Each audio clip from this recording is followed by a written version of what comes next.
Al-hadits at-tasi'.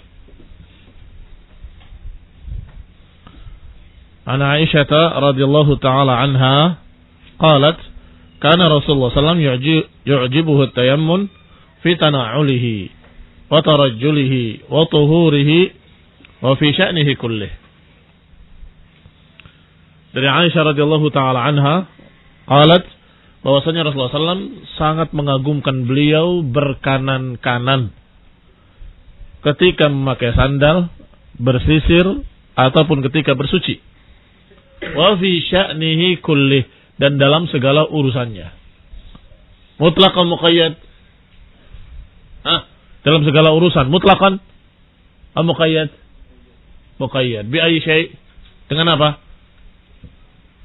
Nah, dipahami secara muqayyad yaitu pada perkara-perkara yang baik atau perkara-perkara yang yumdah atau perkara yang bagus. Adapun pada perkara yang jelek atau yang tidak disukai, maka dimulai dengan kiri, seperti masuk ke kamar mandi, WC, atau ketika keluar dari masjid, maka dengan kiri. Nah, ma yukhad min al-hadis? Apa yang diambil dari hadis? Istafadna min hadzal hadis fawaid. Kita mendapatkan dari hadis ini faedah-faedah. Pertama, taqdim al-yamin lil asya'it thayyibah.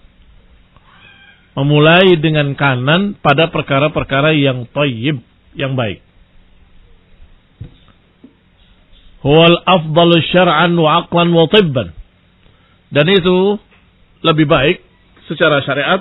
Ini berkanan-kanan itu lebih baik secara syariat, secara akal, ataupun secara kedokteran. Karena kita memakai sesuatu yang jelek dengan tangan kiri, yang kotor-kotor, sedangkan yang bersih dengan tangan kanan, sehingga terpisah dan menjadi lebih sehat. Qala Nawawi rahimahullah, qaidatus syara' al-mustamirrah, kaidah syariat yang terus-menerus adalah istihbabul bada'ah bil yamin. Dianjurkannya memulai dengan kanan. Fi kulli ma kana min babit takrim, pada segala perkara yang termasuk dalam babut takrim, dalam bab-bab yang mulia. Wa tazyin, atau bab masalah yang mengindahkan, seperti bersisir. Wa ma kana bi dhiddiha, adapun yang lawannya, berarti yang jelek-jelek atau yang kotor, istahabba fihi tayasur, maka disunnahkan, dianjurkan untuk berkiri-kiri. Baik. Atsaniyah, faedah tsaniyah. Inna ja'la al-yasar lil asya'il mustaqdarah huwa al-alyaq syar'an wa 'aqlan.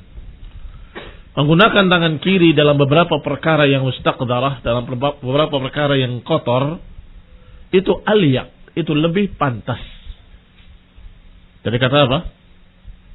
Dari kata layak, yang artinya layak. Alyaq, lebih cocok, lebih pantas. Syara'an wa aqlan, secara syariat dan secara akal. Secara syariat jelas karena diperintahkan dan dicontohkan oleh Nabi sallallahu alaihi wasallam.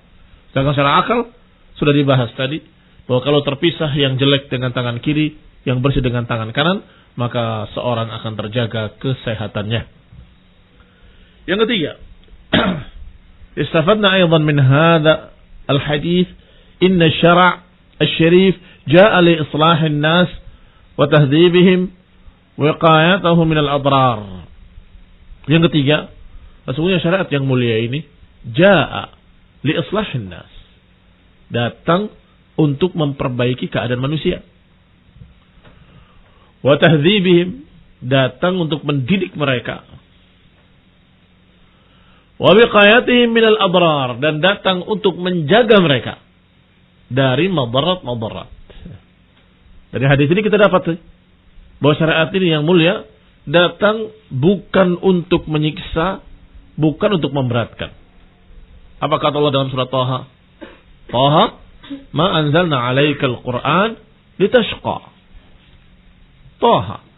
Tidaklah kami menurunkan kitab atas kalian itu litashqa. Untuk memberatkan. Tashqa ini syaqi. Kami tidak menurunkan kepadamu Al-Quran untuk memberatkan kamu, kata Allah. Baik. Karena sesungguhnya aturan-aturan yang ada dalam syariat Islam adalah untuk kebaikan mereka sendiri. Sebagaimana di sini disebutkan, untuk islahin nas, untuk memperbaiki keadaan manusia. Wa tahdzibihim, untuk mendidik mereka yang baik-baik. Wa wiqayatihim, dan untuk melindungi mereka dari bahaya-bahaya. Adrar, dari madarat-madarat. Kalau makan tangan kanan. Kalau istinja tangan kiri. Kanan kan buat makan. Jangan pakai tangan kanan, tangan kiri. Kalau kalian buang air, jangan sekali-kali menyentuh kemaluannya dengan tangan kanan. Disuruh dengan tangan kiri. Itu semua barakallahu fikum. Untuk apa? Untuk kebaikan mereka sendiri. Agar lebih terjaga kesehatannya, lebih terjaga kebersihannya. Untuk melindungi dari madarat-madarat, dari penyakit-penyakit. Masya Allah. Berarti syariat ini secara lengkap, sempurna adalah untuk memberikan kebaikan kepada umat manusia. Yang keempat, annal afdala fi taqdimil wudu mayamin al-a'dha ala mayasiriha. Faedah keempat, dan faedah keempat ini berkait dengan bab. Apa babnya yang sedang kita bahas? Bab taharah. Terus apa kaitannya hadis tayammun dengan taharah? Kenapa dimasukkan hadis Aisyah radhiyallahu taala anha bahwa Rasulullah SAW yu'jibuhu tayammun. Rasulullah SAW suka untuk berkanan-kanan pada bersisirnya atau ketika memakai sendal atau ketika tuhur. Untuk apa dimasukkan dalam bab taharah? Asy-syahid, yang menjadi syahid dalam hadis ini adalah bahwa ketika kita bersuci, apakah dia berwudu ataupun mandi, maka hendaklah memulai dari yang kanan-kanan. Sebagaimana di faedah yang keempat, bahwa yang afdal taqdimil wudu, dalam mendahulukan ketika wudu, maya minal a'dha, yang kanan-kanan dari anggota badan.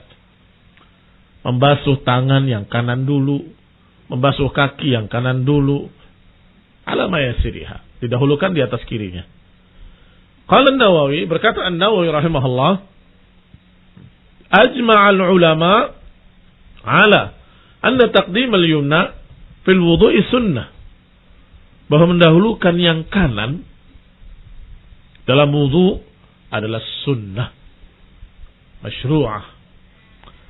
Man khalafahuma, siapa yang menyelisihinya, fatahu al-fadl. Siapa yang menyelisihinya, berarti dia kehilangan keutamaan. Tetapi kata Nawawi, tamma wudu'uhu, tetapi wudunya tetap sempurna. Artinya tetap lengkap, bukan tetap sempurna, tetap sah. Tamma wudu'uhu, wudunya sah. Mulainya kiri dulu, wudunya sah, tapi dia kehilangan keutamaan. Qala fil Mughni, berkata dalam Al-Mughni, sahibul Mughni, la ya'lam fi adamil wujub khilaf. Kata beliau, tidak diketahui adanya atau tidak wajibnya perkara ini khilaf. Kata beliau, tidak wajibnya bertayammun itu aku tidak tahu adanya khilaf. Apa maksudnya? Tidak tahu adanya khilaf. Artinya sepengetahuanku enggak ada khilaf di antara para ulama bahwa berkanan-kanan itu sunnah, tidak wajib. Adamul wujub. Tidak wajibnya perkara ini tidak ada perselisihan. Para ulama sepakat, enggak ada perselisihan bahwa berkanan-kanan itu adalah anjuran, tidak sampai kepada wajib. Nah, dan sudah dikatakan tadi atau kemarin atau 2 minggu yang lalu, bahwa kalau muka bagaimana? Tergantung. Kalau engkau memakai satu tangan, tidak mungkin bisa sekaligus. Maka tangan kanan, dan mulai dari yang kanan dulu baru yang kirinya. Karena tidak bisa semuanya. Tetapi kalau memakai dua-duanya tidak mengapa untuk bersamaan antara syiqqil aiman, syiqqil aisar, antara sisi kanan dan sisi kiri. Tidak mengapa untuk berbarengan. Sebagaimana mengusap kepala dengan dua tangan sampai ke belakang, sampai ke depan lagi, itu pun bersama-sama yang kiri dengan yang kanan.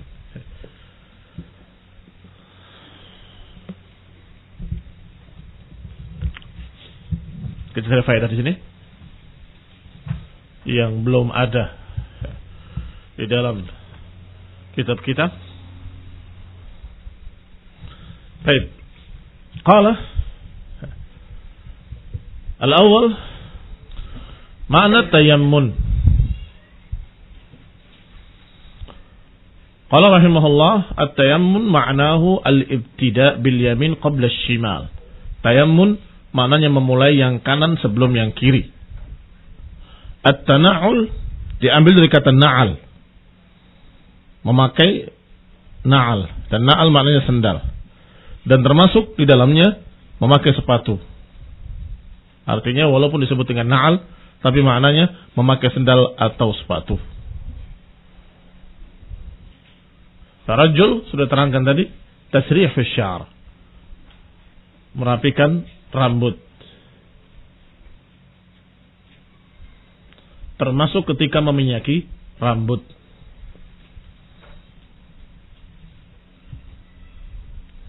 Kalau yang sudah ada dalam kitab nggak usah diulang. Kalau yang belum ada, kalian catat. Tuhur dengan dhammah di ta' fi tuhurihi. Berkata Sibawai ahli nahwu. Berkata Sibawai, tuhur kalau dengan fathah maknanya adalah air.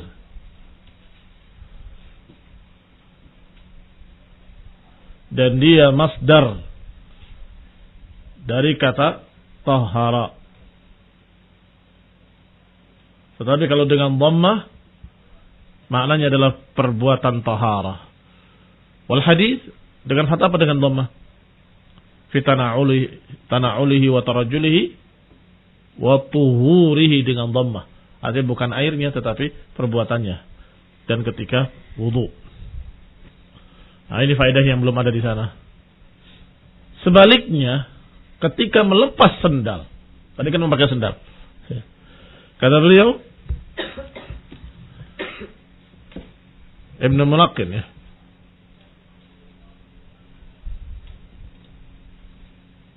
Nah, Ibnul Mulaqqin rahimahullah.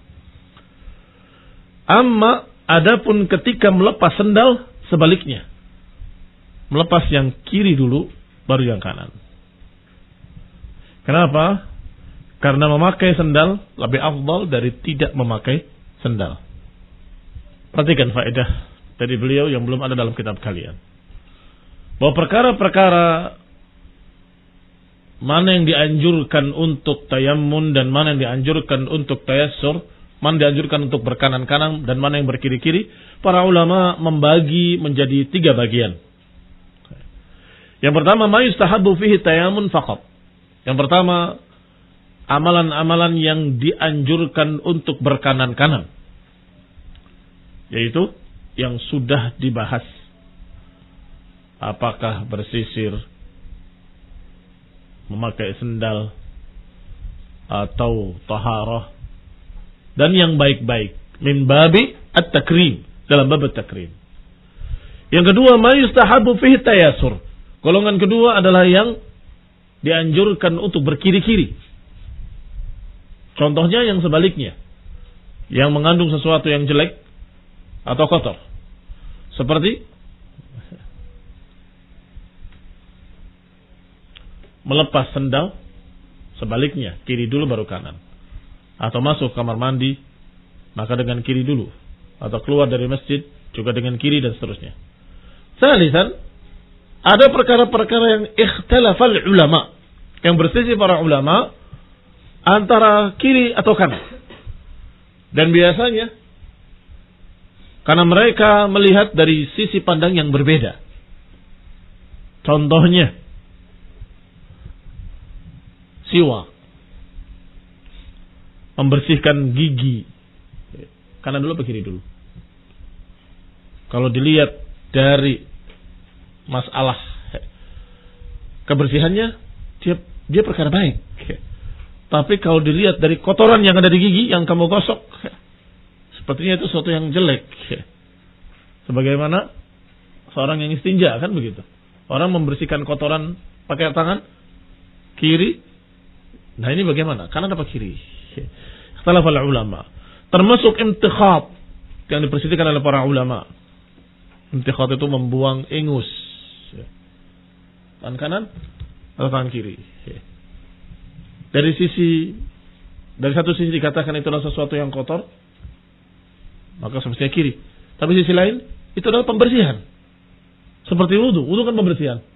Masukkan air, keluarkan, kan begitu.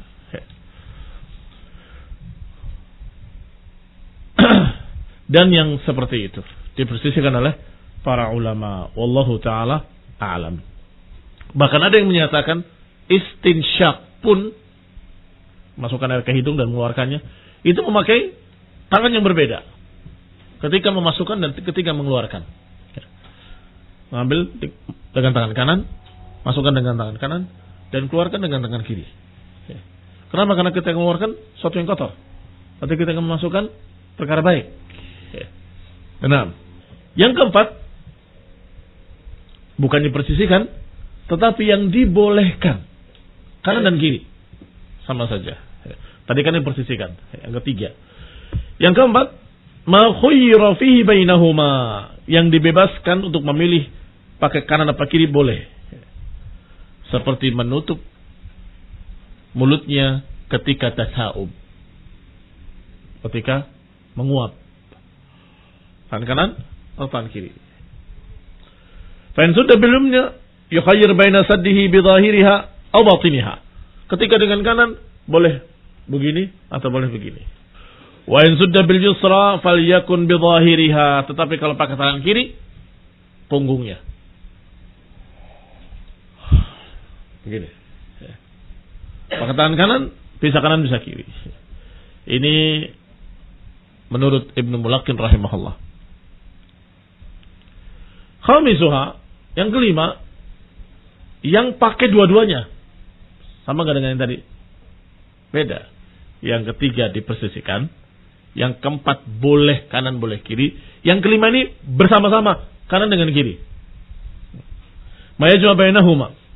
Wa dzalika aklu kulli harin bi baridin kama ja'inda anhu alaihi salam annahu akala qitha'an bi ratabin hadza bi yadihi wa hadza bi yadihi. Kalau makan sesuatu yang panas dengan yang dingin atau sesuatu yang berpasangan, maka dia mengambil kisah yang basah dengan tangan kanannya dan yang satu dengan tangan kirinya, berbarengan dengan dua-duanya. Qala ba'dul ulama hadzal mustathna min al-akl bil shimal, dan ini dikecualikan dari makan dengan tangan kanan. Makan dengan tangan kiri maksud saya. Makan dengan tangan kiri haram, tidak boleh. Kecuali pada perkara-perkara yang min sya'nihi, pada perkara-perkara yang memang keadaannya harus tangan dua, maka pakai kanan dengan kiri bersama-sama. Tapi kalau kiri tok, tidak boleh. Yang dianjurkan berkanan-kanan ketika makan, kecuali pada perkara, pada makanan-makanan yang min sya'nihi bil yadain, yang memang keadaannya harus memakai dua tangan. Nah, makan tahu sama cabenya. Iya. Susah kan kalau makan tangan satu cabai dengan tahunya, maka tahu cabenya. Baik. Wa hadza barakallahu fikum yang kelima. Baik, berarti mereka para ulama sampai membagi jadi 5 macam amalan-amalan. Yang satu yang dianjurkan kanan, yang kedua dianjurkan kiri, yang ketiga diperselisihkan, yang keempat boleh kanan boleh kiri, yang kelima kanan dan kiri bersama-sama. As-sabi', faedah yang berikutnya,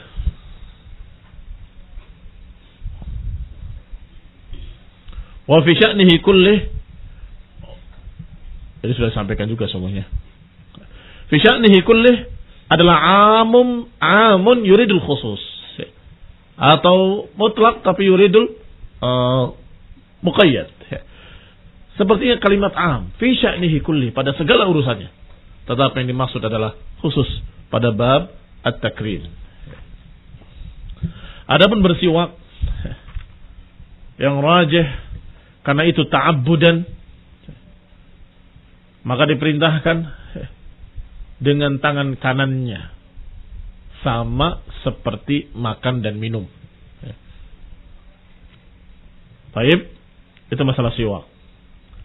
Dan karena membersihkan, maka macamnya sama dengan taharah. Sehingga bersihkan yang kanan dulu, baru yang kiri. Giginya juga yang kanan dulu, baru kemudian yang kiri. Ini beliau mulai merajihkan yang diposisikan. Termasuk takhattum, memakai cincin. Itu di kanan, bukan di kiri.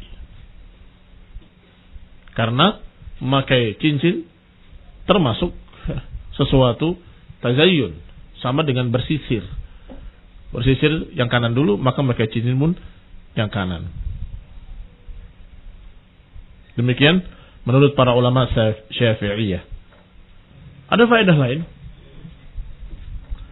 bahwasanya walaupun memakai takkid, penekanan, tapi tidak mesti menafikan kalau maknanya bukan makna yang hakiki.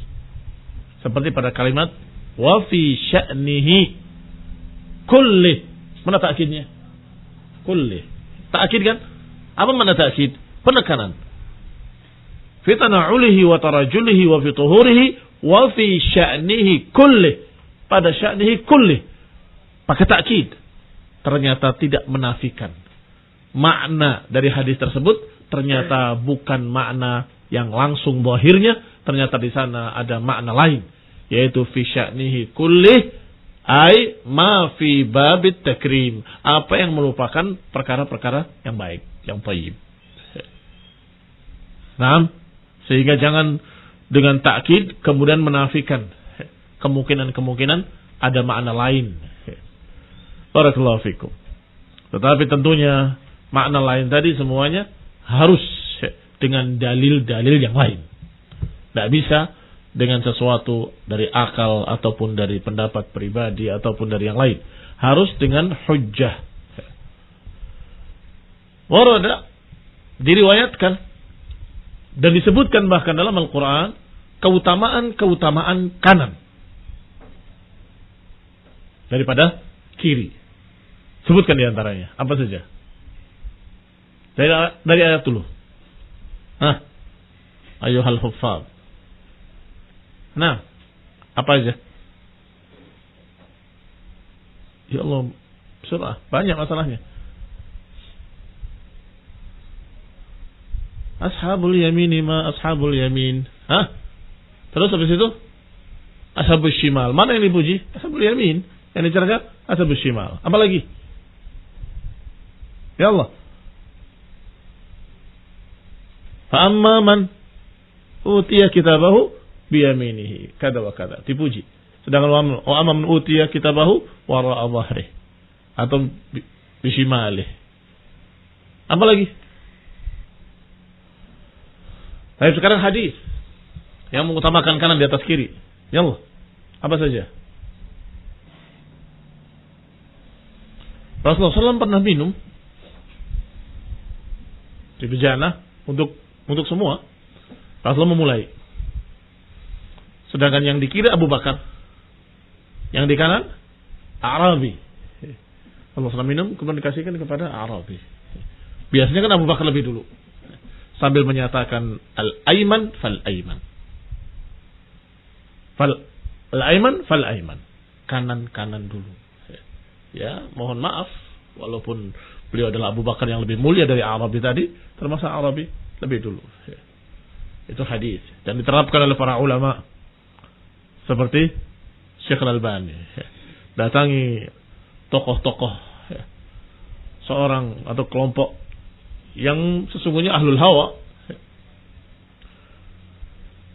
berbicara, bertanya, ternyata mereka menginginkan rujukannya adalah akal. Kata Syekh Al-Albani tidak bisa. Sampai terjadi perdebatan Datang murid Syekh Albani menyuguhkan syahi. Ya. Langsung ke kirinya diberikan pada Syekh Albani. Kata Syekh Albani, ya. Ala yaminik. Kanan-kananmu dulu. Ya. As-sunnah walau ahli bidah. As-sunnah walau ala ahli hawa. Ya.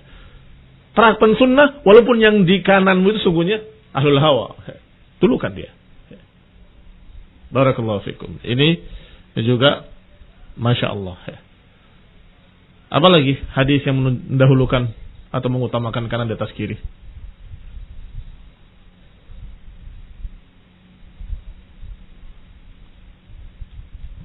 Nah, masalah saf. Disebutkan tentang yamin, keutamaan kanan. Apalagi?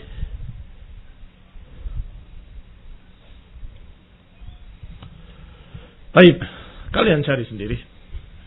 3 dari ayat Al-Quran, 3 dari hadis. Dan kalau bisa berbeda-beda antara kalian, biar kita dapat banyak hadisnya. 3 berbeda-beda, kita bisa mendapat 30. Sahih? Nah, cari 3 ayat dan 3 hadis yang mengutamakan kanan di atas kiri. Intaha. Nah, kita baca hadis yang setelahnya. Tetapi kita syarah insyaallah pada kajian mendatang biidznillah taala. Al-haditsul 'ashir, hadis yang 10. An Nu'aim al-Mujmir an Abi Hurairah radhiyallahu taala anhu, 'anil Nabi sallallahu alaihi wa ala alihi wasallam qala: Inna ummati yud'auna yawmal qiyamati ghurran muhajjalin min atharil wudu, faman istata'a minkum an yutila ghurratahu falyaf'al. Dari Nu'aim al-Mujmir, dari Abi Hurairah radhiyallahu taala anhu, dari Nabi sallallahu alaihi wa ala alihi wasallam qala, sesungguhnya umatku yud'auna, akan diseru nanti yaumul qiyamah, dipanggil yaumul qiyamah dalam keadaan ghurran muhajjalin min atharil wudu. Ghur adalah putih di wajahnya. Muhajjal adalah putih di kaki-kakinya. Naam. Faman istata'a minkum an yutila ghurratahu falyaf'al. Siapa yang mau atau siapa yang bisa di antara kalian untuk memanjangkan ghurrahnya, maka silahkan. Wa fil lafdhin akhar, dan dalam lafaz lain disebutkan ra'aitu Abu Hurairah yatawaddau faghasala wajhahu wa yadayhi hatta kada yablugha al-mankibain. Aku melihat, kata Nu'aim al-Mujmir, aku melihat Abu Hurairah berwudu, kemudian mencuci wajahnya dan tangannya sampai hampir mencapai pundaknya. Tangan dicuci sampai ke sini. Tsumma ghasala rijlaihi, kemudian mencuci kedua kakinya hatta rafa'a ila saqain, sampai mencapai betisnya. Tsumma qala, kemudian berkata, sami'tu Rasulullah sallallahu alaihi wasallam yaqul, kemudian dia berkata, aku mendengar Rasulullah sallallahu alaihi wasallam bersabda, Inna ummati yud'auna yawmal qiyamah ghurran muhajjalin min atharil wudu, faman istata'a minkum an yutila ghurratahu wa tahjilahu falyaf'al. Sesungguhnya umatku dipanggil, diseru yaumul qiyamah dalam keadaan ghurran muhajjalin, dalam keadaan putih wajahnya dan putih tangan dan kakinya. Min atharil wudu, karena bekas wudu. Maka barang siapa yang mau, siapa yang bisa di antara kalian memanjangkan ghurrahnya dan tahjilnya, falyaf'al. Wa fil lafz li Muslim, dan dalam lafaz lain dalam Sahih Muslim disebutkan sami'tu khalili yaqul. Kata Abu Hurairah, aku mendengar kekasihku berkata, tablughul hilyatu minal mu'min haitsu yablughul wudu. Akan mencapai perhiasan dari seorang mukmin sesuai dengan apa yang dicapai oleh air wudunya, atau yang dicapai oleh wudunya. perhiasan seorang mukmin akan mencapai apa yang dicapai oleh wudunya. Urrah wa tahjil adalah isti'arah. Isti'arah itu kata yang asalnya bukan untuk manusia, tapi dipinjam. Isti'arah artinya asal katanya tentang kuda. Pernah lihat kuda? Kalau kuda yang di sininya putih, yang lainnya semua hitam,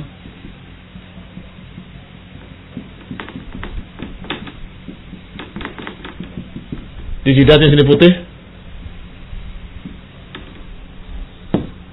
dikatakan ghurr.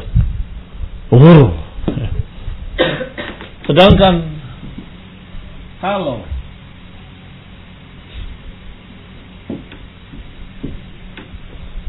dari sini ke bawah putih, yang atasnya hitam, pernah lihat kuda seperti itu? Kaki-kakinya putih semua empat-empatnya. Itu disebut muhajjal. Ini muhajjal, ini ghurran muhajjalin. Tetapi kemudian ustu'ira, dipakai lafaz ini untuk menunjukkan wajah yang putih dan kaki-kaki dan tangan-tangan yang putih. Nah, yang ini disebut ghurr, ini tahjil. Bahwasanya umat Islam, umatku nanti yaumul qiyamah dipanggil ghurran muhajjalin min atharil wudu, dipanggil dalam keadaan mereka ghurran muhajjalin, wajah-wajahnya putih dan tangan kakinya juga putih, min atharil wudu.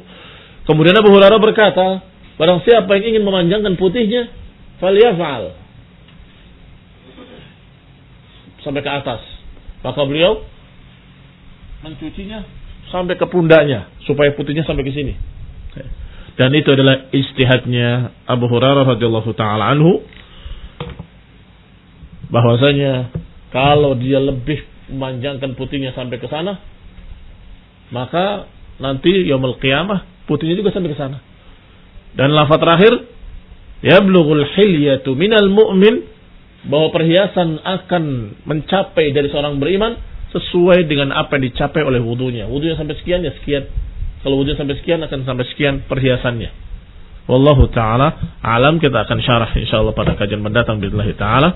Subhanakallahumma bihamdik, asyhadu an la ilaha illa anta, astaghfiruka wa atubu ilaik. Wassalamualaikum warahmatullahi wabarakatuh. Bismillah. Innal hamdalillah nahmaduhu wa nasta'inuhu wa nastaghfiruh. ونعوذ بالله من شرور أنفسنا ومن سيئات أعمالنا. من يهده الله فلا مضل له ومن يضلل فلا هادي له وأشهد أن لا إله إلا الله وحده لا شريك له وأشهد أن محمدا عبده ورسوله. وبعد، باب الاستطابة. Bab sudah sering dijelaskan bahwa bab adalah bagian-bagian dari kitab. Kalau gitu apa itu kitab? Kitab adalah kumpulan pembahasan-pembahasan. Jadi ketika ditulis satu kitab, misalnya kitabus shiyam, dalam bab-babnya ada bab masalah sahur, ada bab masalah berbuka, ada bab masalah sunnah-sunnah puasa, ada bab masalah puasa yang haram, ila akhirih. Maka bab adalah bagian-bagian dari kitab. Sedangkan fasl adalah bagian-bagian dari bab. Satu kitab dibagi menjadi berbab-bab. Satu bab dibagi lagi menjadi berfasl-fasl. Tapi kalau fasl bisa dibagi lagi enggak? Jadi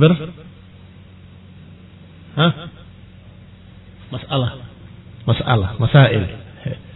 Bisa masail atau nuqat dan nuqtah. Poin. Baik.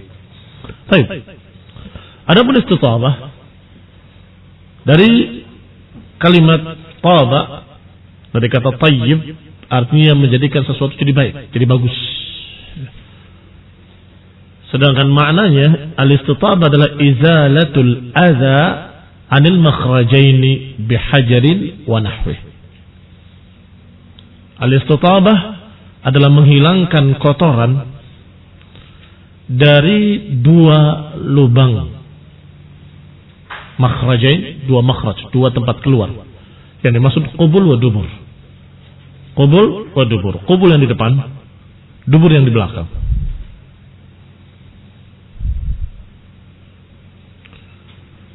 Membersihkan kotoran dari dua lubang qubul dan dubur dengan batu atau yang sejenisnya. Itu makna al-istitabah.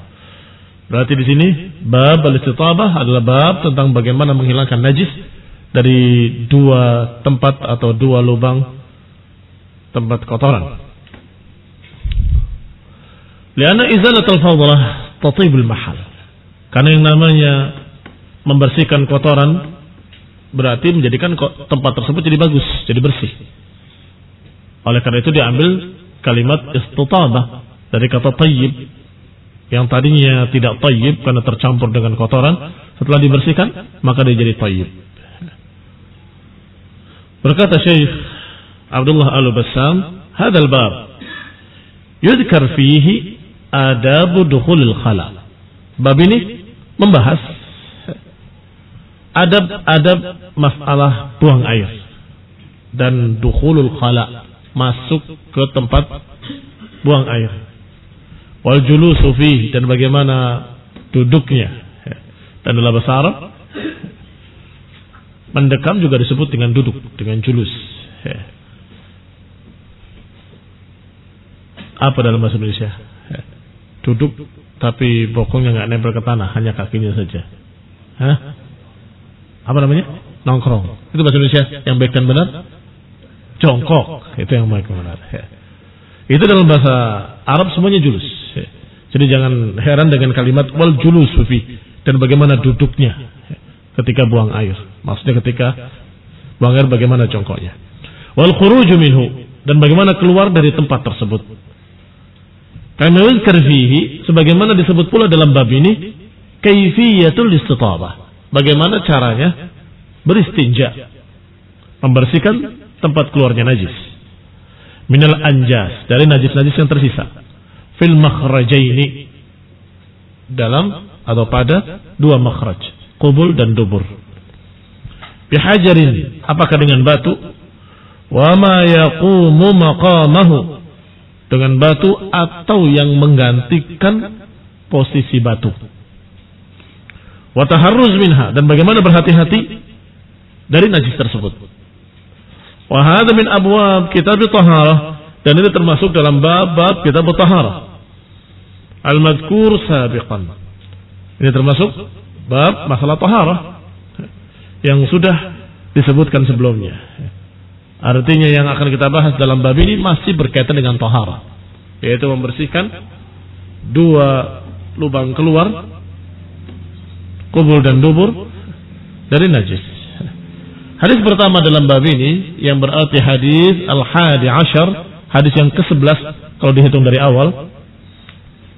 An Anas ibn Malik radhiyallahu ta'ala anhu, anna an-nabiy sallallahu alaihi wa ala alihi wasallam kana idza dakhala al-khala qala Allahumma inni a'udzu bika min al-khubuthi wal khaba'ith. Dari Anas bin Malik radhiyallahu taala anhu bahwa Nabi SAW kalau masuk ke khala, ke tempat buang hajat, maka beliau berdoa, Allahumma inni, ya Allah, sesungguhnya aku berlindung kepadamu, minal khubthi wal khaba'ith. Al khubth wal khaba'ith asal katanya sama, tetapi disebutkan dalam bentuk yang berbeda untuk menunjukkan tadkir wa ta'nis. Tadkir wa ta'nis, yang laki-laki dan yang perempuan. Al-khubzu bi dhammil kha wal ba.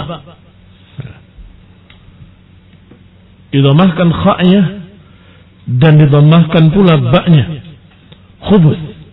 Tetapi diriwayatkan pula dengan sukun di ba Al-khubth adalah bentuk jamak dari khabith. Sedangkan khaba'ith bentuk jamak dari khabithah. Berarti yang satu jamak dari khabith, yang satu jamak dari khabithah.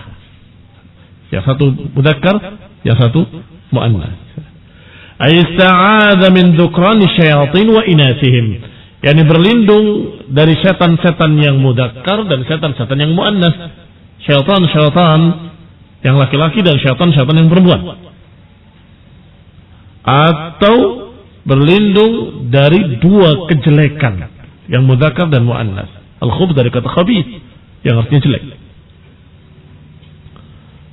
Riwayat dari Anas Ibn Malik radhiyallahu taala anhu, dan sangat pantas Anas Ibn Malik radhiyallahu taala anhu meriwayatkan hadis ini karena beliau yakhdimur Rasul 10 sanawat. Beliau membantu Rasulullah SAW selama 10 tahun. Membantu mengambilkan airnya, membawakan sendalnya, membawakan kebutuhan-kebutuhannya, membantu Rasulullah SAW.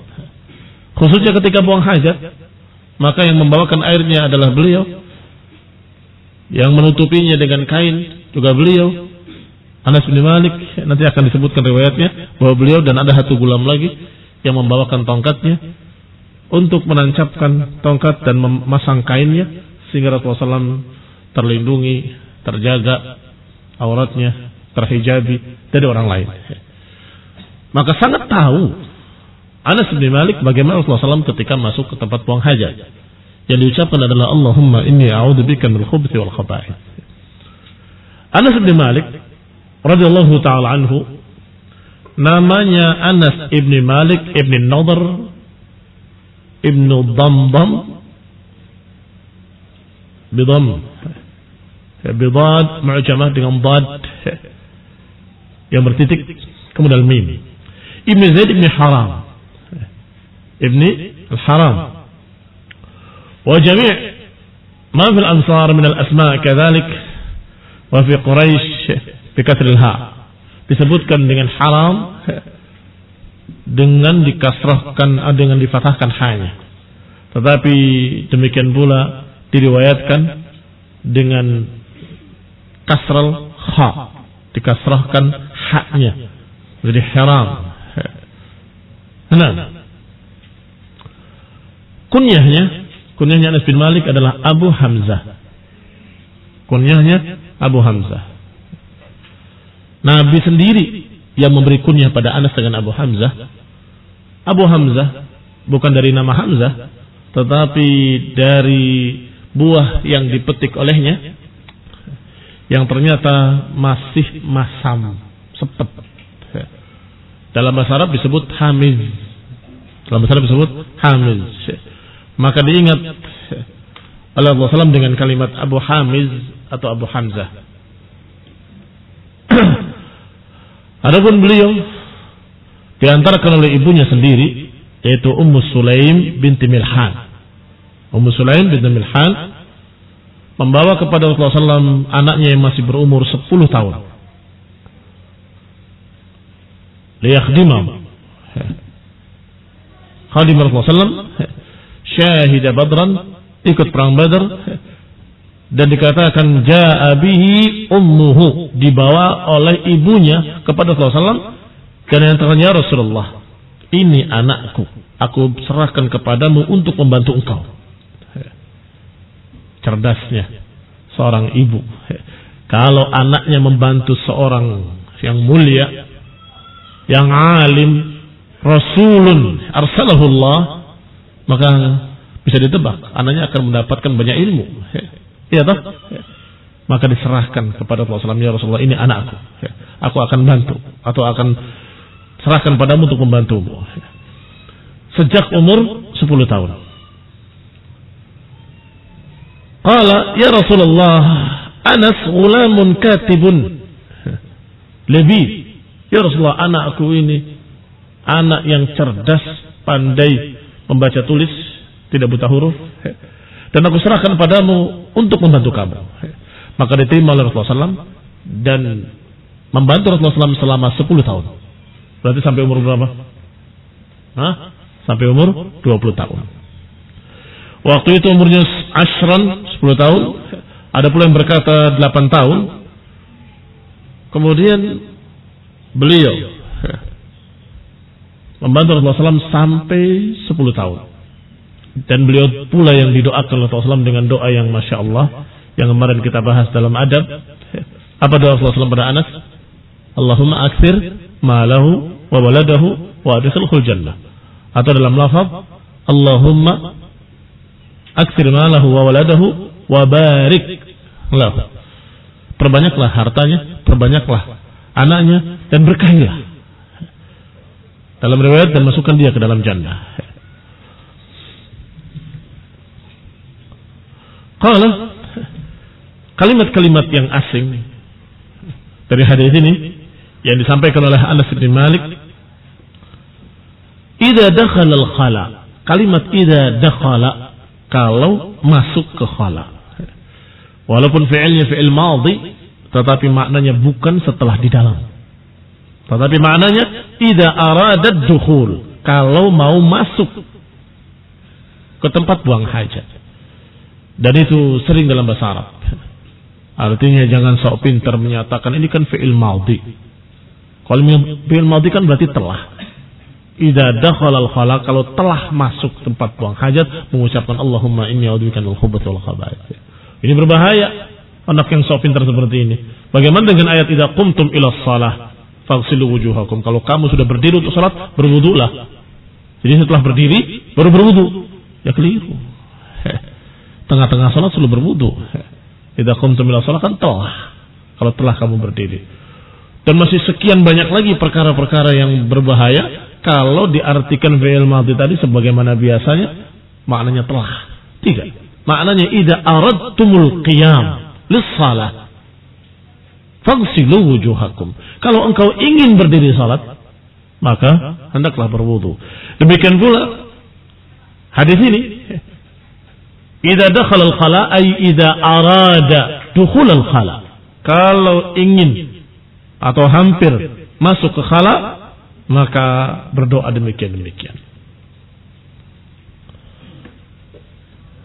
Yani idza arada ad-dukhul, sebagaimana disebutkan fa idza qara'tal qur'ana fasta'iz billahi minasyaitonir rajim. Sama dengan ayat itu. Idza qara'tal qur'an, kalau engkau telah membaca Al-Qur'an, berbahaya. Berarti kalimat a'udzubillahi minasyaitonir rajim setelah baca Qur'an. Setelah baca Qur'an, a'udzubillahi minasyaitonir rajim, selesai. Keliru. Maknanya idza qara'tal qur'an idza aradta al-qira'ah. Kalau engkau menginginkan dukhul fil qira'ah. Kalau engkau hampir masuk dalam bacaan. Karena fungsi fi'il madhi selain makna telah juga makna hampir. So makna akan juga salah. Kalau engkau akan membaca, maka ta'awudlah. Saya akan baca nanti kira-kira sejam 2 jam lagi. Apakah baca sekarang? Tidak. Justru fungsinya fi'il madhi adalah hampir masuk. Satu, maknanya telah. Kedua, maknanya hampir. Oleh karena itu balaghah Al-Quran, kehebatan Al-Quran, tingginya bahasa Arab yang ada dalam Al-Quran, ketika menyebutkan hari kiamat pakai fi'il madhi. Apa maknanya? Hampir terjadi. Sama seperti ini. Hampir terjadi. Maka maknanya ketika engkau hampir masuk atau akan sebentar lagi akan baca Quran, ucapkan a'udzubillah minasyaitonir rajim.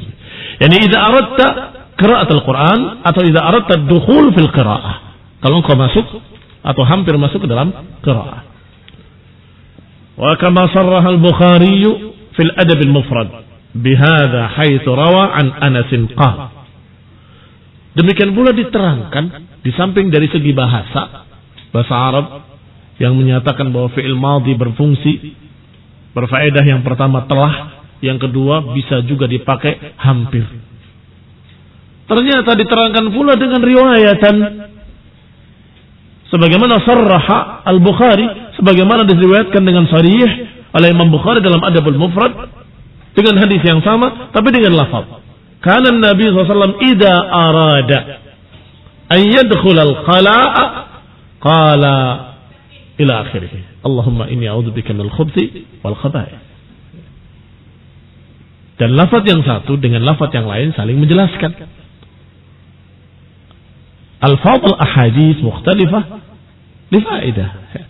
Lafaz-lafaz hadis kadang berbeda-beda adalah untuk faedah, menjelaskan satu dan lainnya. Di antara lafaznya berbunyi, kana an-nabiyyu idza arada an yadkhul al-khala. Bahwa Nabi SAW kalau ingin masuk ke tempat buang hajat, beliau berkata, Allahumma inni a'udzubika minal khubuthi wal khaba'ith. Dan lafaz itu ada dalam Adabul Mufrad oleh penulis yang sama, yaitu Imam Al-Bukhari rahimahullah. Asalnya, kalimat yang kedua, al-khala. Apa makna al-khala? Bil mad. Bil mad itu kalau dengan alif hamzah, itu mad namanya. Kalau dengan alif bengkok disebut qasr. Bil qasr atau bil mad? Bil mad. Khala'a.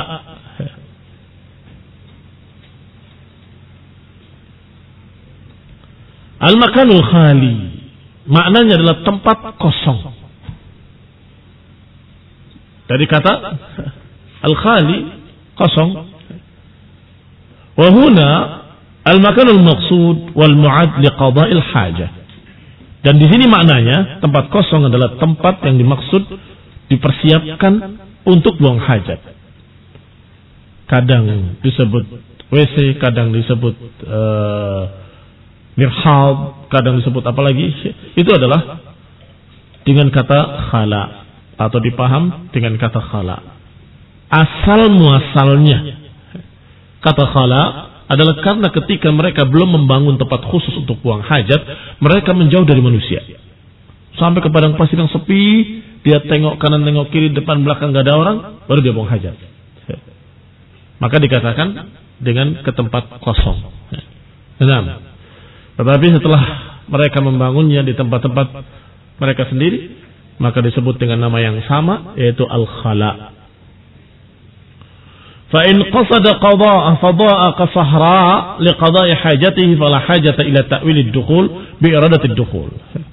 Tapi bagaimana kalau masa-masa itu mereka kalau buang hajat nyari ke tempat yang sepi dan buang hajat, di mana mengucapkan Allahumma inni a'udzubika minal khubuthi wal khaba'ith? Para ulama memperbincangkan kapan mengucapkannya. Ada yang berpendapat ya niat saja. Tengok kanan tengok kiri nggak ada orang, niat saya akan masuk khala, Allahumma a'udzubika minal khubuthi wal khaba'ith, kemudian berjalan selangkah dua langkah buang hajat. Tetapi tidak harus. Disebutkan di sini oleh Syekh, tetapi fala hajata ila ta'wilid dukhul bi iradati dukhul, dan nggak perlu ditakwilkan bahwa maknanya masuk berarti niatkan saja ingin masuk. Tidak. Tetapi kapan engkau berniat untuk buang hajat, ucapkan Allahumma a'udzubika minal khubuthi wal khaba'ith. Tetapi kalau sudah ada tempatnya khusus, ya ketika akan masuk, ucapkan kemudian masuk. Yang ketiga, al-khubuth wal khaba'ith. Kalau dibaca khubuth bi dhamm al-kha wal ba, dengan didomahkan do-nya, dad-nya dan kha-nya, berarti khubuth. Didomahkan kha-nya dan ba-nya, khubuth. Kama dzakara al-musannif, sebagaimana disebutkan oleh musannif, ma'nahu dzukura syayatin, maknanya laki-laki dari kalangan syaitan. Wa dabbatahu jama'atun, tetapi dibaca dengan syakl oleh jamaah minal ulama, oleh sekelompok ulama, dengan disukunkan ba-nya. Berarti dibaca khubthu minal khubthi. Wa ma'nahu ala hadha yakunu syarr. Kalau dibaca dengan sukun, maka maknanya adalah kejelekan. Wa huwa ma'nan jami' haitsu qad ista'adha minasy-syarri wa ahli.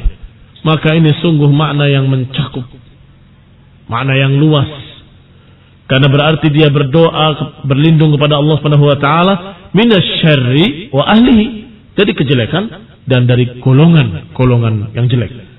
Golongan yang jelek syaitan. Sedangkan kejelekannya najis-najis tadi. Wahumul khaba'is. Fayanbaghi lil qa'il mura'ata hadzal ma'na al-'am. Berarti semestinya seorang yang berdoa dengan doa ini meniatkan makna kedua ini. Kenapa? A'ammu, lebih umum. Kalau yang pertama, Allahumma inni a'udzubika minal khubuthi wal khaba'is. Ya Allah, aku berlindung dari syaitan laki, syaitan perempuan. Titik. Tetapi kalau dengan minal khubthi wal khaba'is, ya Allah, aku berlindung kepada Engkau dari kejelekan dan syaitan-syaitan yang jelek. Syaitannya kena, kejelekan yang berarti najis juga kena. Artinya berlindung dari najis-najis dan berlindung dari setan-setan. Yang berarti berlindung dari kejelekan hissiyan wa ma'nawiyan. Hissiyan najis-najisnya, ma'nawiyan syaitan. Berlindung kepada Allah dari dua kejelekan, hissi dan ma'nawi. Wa hadza a'ammu, dan ini lebih umum. Tentunya lebih umum kita dapat lebih banyak. Karena berlindung dari semuanya, dari hissan dan ma'nawiyan. Maka hendaklah orang yang berdoa dengan doa itu niatkan dengan makna yang umum. Jangan sampai kita keluar masih ada najisnya, ya Allah aku berlindung dari najis, dari kejelekan-kejelekan, dari kotoran-kotoran, dari najis-najis, dan berlindung pula dari syaitan-syaitan. Biasanya ketika orang masuk dalam khala, maka syaitan akan datang membisikkan hal-hal yang jelek, membisikkan, sehingga kadang-kadang orang di kamar mandi ngelamun, khayal dengan bisikan-bisikan syaitan. Al-ma'na al-ijmali, maknanya secara ringkas, Anas bin Malik al-mutasyarraf bi khidmatin Nabi, Anas bin Malik yang dimuliakan dengan melayani Nabi SAW, yadhkur lana fi hadzal hadis, menyebutkan kepada kita di hadis ini adab Nabi, adabnya Nabi SAW hina qada hajatihi, ketika menunaikan hajatnya. Wa huwa annahu sallallahu alaihi wa ala alihi wasallam min kasratil tijaihi ila rabbih, bahwa Nabi SAW karena banyaknya beliau bersandar kepada Allah, kepada Rabbnya, la yada' zikrahu wal isti'anah bihi ala ayyati hal, maka Nabi tidak pernah meninggalkan untuk mengingat Allah, dan tidak pernah meninggalkan untuk terus minta tolong kepada Allah ala ayyati hal, dalam keadaan apapun. Bahkan dalam keadaan ingin buang hajat masih tetap ingat Allah Subhanahu wa taala. Fa huwa sallallahu alaihi wa ala alihi wasallam idza arada dukhul al-makan, bahwa Nabi SAW kalau masuk ke tempat alladzi sayaqdi fihi hajatahu, yang dia akan membuang hajatnya di sana, ista'adza billah, beliau berlindung kepada Allah Subhanahu wa taala.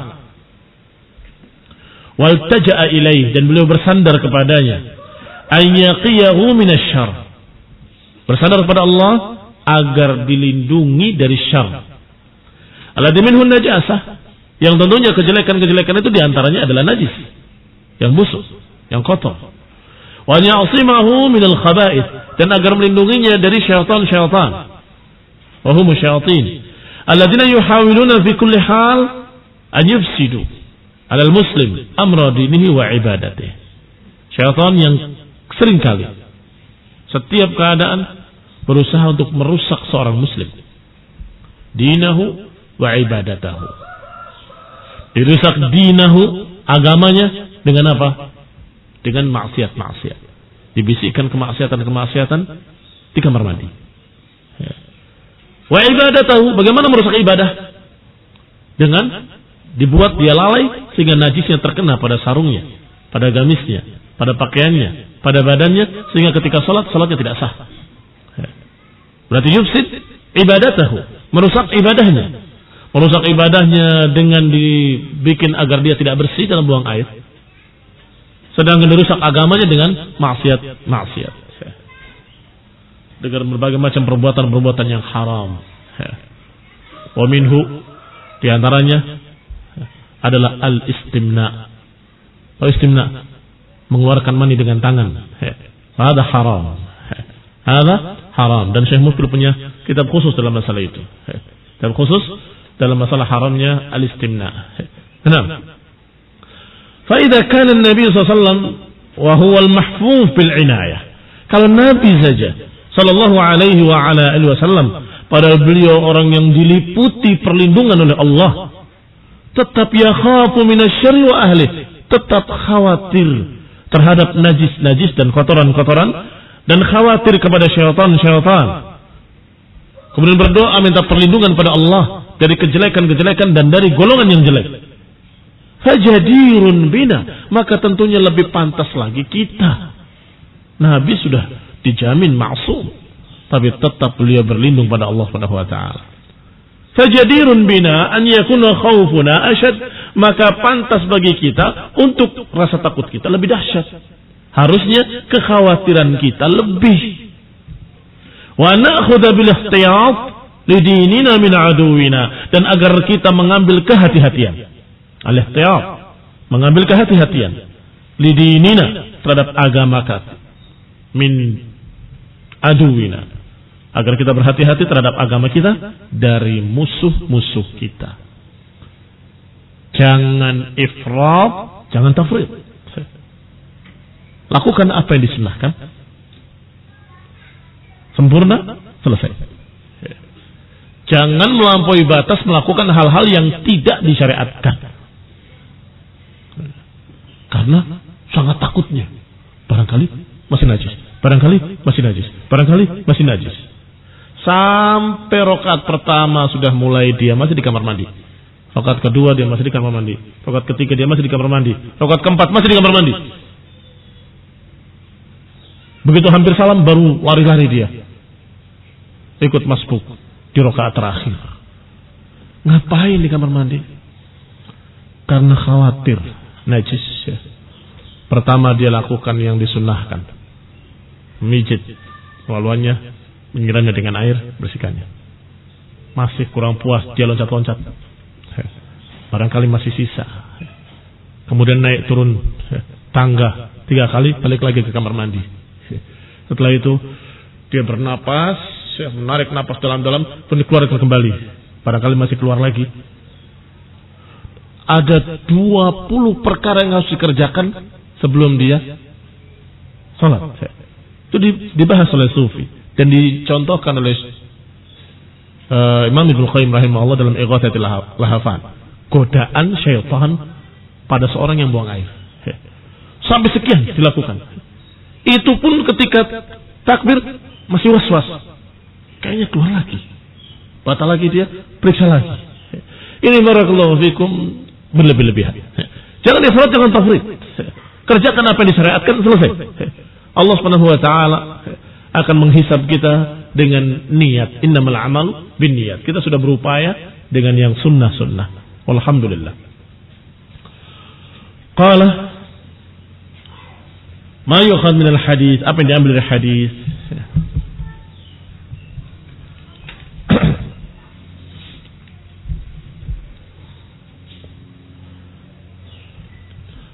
Qala istihbab hadha ad-du'a. Faedah pertama, dianjurkannya berdoa dengan doa ini inda iradati dukhulil khala, ketika akan masuk ke kamar mandi atau akan masuk ke tempat buang hajat. Liya'man minasyayatin alladzina yuhawiluna ifsada salatih, agar dia aman dari syaitan-syaitan yang berupaya untuk merusak salat kita. Yang kedua, dengan ifrat, merusak, dengan tafrid juga merusak. Dengan tafrid itu dengan tadi melalaikan kebersihan, akhirnya najis, rusak salatnya karena terkena najis. Tapi sebaliknya yang tadi, yang melakukan 20 pekerjaan sebelum kembali ke tempat salatnya, rusak apa enggak rusak salatnya? Ya rusak, enggak dapat jamaah, rusak juga. Nah, inna min adha syayatin annahum yusabbibuna at-tanajjus litufsid salat al-'abdi fayasta'id minhum liyattaqi syarrahum. Yang kedua, termasuk gangguan syaitan bahwa mereka menyebabkan kita terkena najis. Imma dibikin lalai, wa imma dibikin kamu sembrono, wa imma dibikin kamu berburu-buru sehingga tidak bersih dalam buang air. Litufsid salat al-'abd, agar merusak salat seorang hamba. Fayasta'izu minhum, maka hendaklah seorang muslim berdoa meminta perlindungan kepada Allah dari mereka, dari syaitan. Liyattaqi syarrahum, agar terlindungi dari kejelekan mereka, para syaitan, atau dari kejahatan syaitan. As-salisah, faedah yang ketiga, wujub ijtinabin najasat. Wajibnya menghindari najis-najis. Berdoanya mustahab, dianjurkan, bukan wajib. Tapi bersih dari najis harus, bukan anjuran, karena akan merusak salat. Wujub ijtinabit najasat, wajibnya menghindari najis-najis. Wa amil al-asbab al-munjiyah, dan harus menjalankan sebab-sebab yang menyelamatkan dia dari najis. Faqad sahha anna adamu taharruz minal baul min asbabi adzabil qabr, dan telah sahih riwayatnya bahwa tidak bersih dalam buang air menyebabkan terjadinya adab kubur, menyebabkan dia diadab di kuburnya. Dan hadisnya akan kita baca nanti dalam kitab ini juga, karena riwayatnya Bukhari dan Muslim, termasuk Umdatul Ahkam, bahwa Rasulullah SAW melewati dua kuburan kemudian berkata, innahuma la yu'adzabani wa ma yu'adzabani fi kabir. Sesungguhnya kedua kuburan ini sedang diadab, atau kedua penghuni kuburan ini sedang diadab. Wa ma yu'adzabani fi kabir, dan bukanlah diadab karena sesuatu yang besar. Amma ahaduhuma, adapun salah satunya, fayamshi bin namimah, dia berjalan dengan namimah, mengadu domba. Wa amal akhar, adapun yang lain, fala yastatiru minal baul, tidak bersih dalam buang air. Innahuma la yu'adzaban, keduanya sedang diadab. Salah satunya karena apa? Karena la yataharraz minan najasah, ketika buang air tidak menjaga, tidak berhati-hati, tidak bersih dalam buang air, cibrat kemana-mana, tidak berpikir, tidak berhati-hati bagaimana caranya supaya tidak terkena najis. Nah, entah, kalau terkena dengan yakin ya harus dibersihkan, tidak harus diganti, bisa dengan disiram. Yang namanya dicuci adalah diberi air sampai air itu pindah ke tempat lain, itu namanya dicuci. Artinya kalau diciprat saja air yang tetap di situ, itu bukan dicuci namanya. Sehingga yang terkena kalau terlihat siram air, kemudian airnya pindah ke tempat lain, jatuh ke bawah, kemudian kamu peras begitu, itu cukup. Nah, ada yang lain? Baik, kalau gitu saya yang tanya, mengapa Rasulullah SAW berdoa meminta perlindungan pada Rasulullah SAW sudah dijamin dilindungi? Man yujib? Kenapa Rasulullah SAW berdoa meminta perlindungan padahal sudah dijamin Rasulullah SAW adalah ma'asum, terjaga dari kejelekan-kejelekan?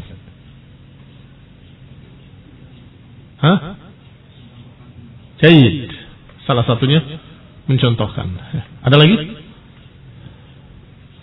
Qala, dikatakan oleh sahibul kitab Ibn Mulaqqin, al-zahir annahu alaihi salam qala dhalika izharan lil-ubudiyah.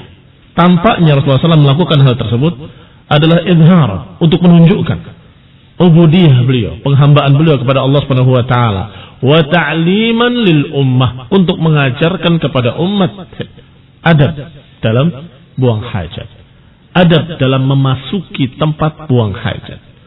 Wa illa fahuwa alaihi salam mahfudun minal jinn wal ins, karena Nabi sudah kita yakini mahfuz, terlindungi dari jin dan manusia. Bahkan syaitannya Nabi masuk Islam, sebagaimana diriwayatkan.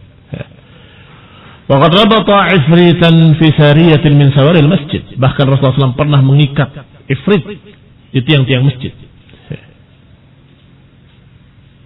Kalau saja tidak didahului oleh Sulaiman alaihi salam dengan doanya, aku akan tunjukkan pada kalian. Kalau saja tidak didahului oleh Sulaiman dengan doanya. Apa doanya Nabi Sulaiman? Aku meminta mulkan lain, bagi mulkan yang tidak akan dipunyai atau dimiliki oleh orang sebelumku, tidak pula oleh orang setelahku. Artinya setelah Nabi Sulaiman tidak ada lagi sudah. Sehingga Nabi SAW kalau mau bisa. Tetapi kata beliau, kalau bukan karena doa Nabi Sulaiman yang lebih dulu, aku akan tunjukkan pada kalian. Nabi bahkan mencekiknya dan menyatakan, aku merasakan lidahnya, basah lidahnya di tanganku. Nah, artinya Rasulullah SAW terlindungi dari syaitan-syaitan. Dan Allah jadikan beliau mengalahkan syaitan-syaitan.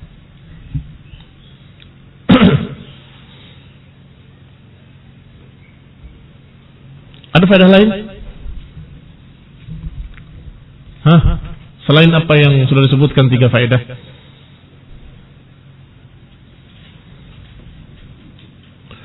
Dari mana Anas bin Malik tahu doa Rasulullah SAW? Mendengar atau diberitakan? Aku tadi doa begini. Atau mendengar Rasulullah SAW berdoa? Mendengar Rasulullah berdoa. Kalau mendengar Rasulullah berdoa berarti apa? Faedahnya Rasulullah SAW menjaharkan suaranya terdengar. Allahumma inna a'udzubika minal khubuthi wal khaba'ith. Barakallahu fiik. Itu juga faedah. Bahwasanya bacanya dengan suara yang terdengar oleh yang dekat, orang yang jauh tidak kedengaran. Tapi yang dekat yang mengantarkannya, membawa embernya, dengar Rasulullah mengucapkan Allahumma inna a'udzubika minal khubuthi wal khaba'ith. Baik. Dan hampir setiap doa-doa dan zikir-zikir Rasulullah SAW, kata para ulama, itu dengan berbicara, bukan di dalam hati, bukan diam ngelamun, membayangkan Allahumma inna a'udzubika minal khubuthi wal khaba'ith. Sudah masuk, bukan. Saya mengucapkan. Sehingga para sahabat yang dekat dengan Rasulullah dengar. Barakallahu fikum. Sehingga habis sholat pun tidak sepi, tapi terdengar ucapan-ucapan mereka masing-masing. Subhanallah, subhanallah, subhanallah. Atau ucapan astagfirullah, subhanallah. Terdengar. Itu faedah penting juga. Faedah bahwa yang namanya zikir di lidah, diucapkan, dibaca. Kalau tidak demikian, dari mana Anas bin Malik tahu doa yang dibaca oleh Rasulullah sallallahu alaihi wa ala alihi wasallam? Ada lagi faedah lain? Ada, Ustaz. Berarti syaitan itu ada laki ada perempuan, Ustaz. Ya, itu juga faedah. Ya kan?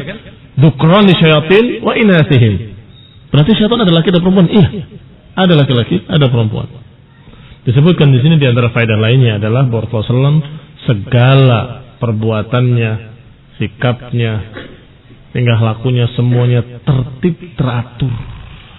Semuanya tertib dan teratur. Afdalus salatu wassalam. Ahwalihi wa aqwalihi wa af'alihi wa adhkarihi wa ghairi dhalika radhiyallahu sallallahu alaihi wasallam, dan juga para sahabat mengikuti Rasulullah sallallahu alaihi wa ala alihi wasallam. Betul-betul mereka mengurusi Rasulullah SAW dan betul-betul mempersiapkan kebutuhan-kebutuhan Rasulullah sallallahu alaihi wa ala alihi wasallam. Bagaimana kalau lupa? Begitu masuk ke dalam, saya belum berdoa. Apakah berdoa di dalam? Allahumma inna a'udzubika minal khubuthi wal khaba'ith. Atau gugur karena tidak wajib, masih mustahab. Masalah, law nasiya ta'awud wa dakhal. Kalau dia lupa mengucapkan ta'awud kemudian masuk. Fadhahaba Ibnu Abbas wa ghairuh, Ibnu Abbas radhiyallahu taala anhu dan lainnya berpendapat dimakruhkan untuk ta'awud di dalam. Sehingga sudah terlewat. Nah, karena tadi sudah dikatakan yustahab, dianjurkan. Wa ajazahu jama'atun, tapi beberapa jamaah yang lain membolehkan. Di antaranya sahabat Abdullah ibn Umar, dan juga diikuti setelahnya oleh Imam Malik rahimahullah. Tidak mengapa untuk mengucapkan di dalam, tetapi tidak dijaharkan, tidak dikeraskan suaranya. Karena tadi disebutkan di luar terdengar suaranya, tapi dalam tidak. Nah, ta'adduban ma Allah Ta'ala. Tapi intaha barakallahu fikum sampai di sini. Taufiq wal afiyah, dan dihafal. Dengan hifdzan jayyidan. Tadi hafalan kalian terutama yang di i'dad kurang bagus hafalannya. Masih yatata'u muza'za. Masih tidak baik hafalannya. Barakallahu fikum. Hafalkan dengan baik, dengan lafaz-lafaz yang jelas, dengan lahjah Arabiyah. Jazakumullahu khairan. Subhanaka bihamdik, asyhadu an la ilaha illa anta, astaghfiruka wa atubu ilaik. Wassalamu alaikum warahmatullahi wabarakatuh.